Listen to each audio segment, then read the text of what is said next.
A little knowledge, a little wisdom.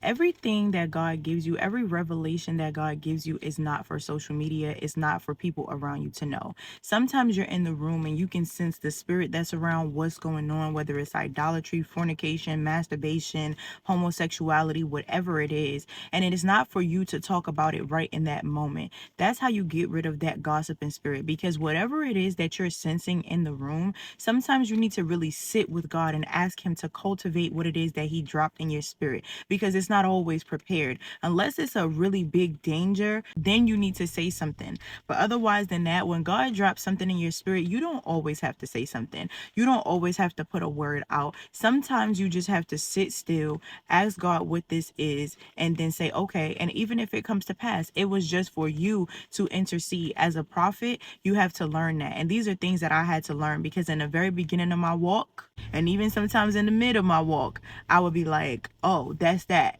And sometimes you don't have to say anything. People sometimes can see.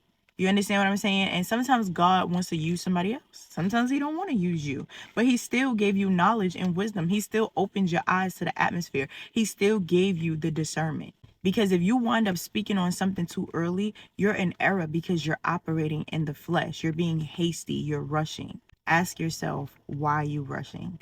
Why are you so hasty to get the word out? God may be telling you to put the word out sometimes, but the reason why you're rushing, there's something underlying there. Let's address that first. Then the revelation and the word will be released with wisdom.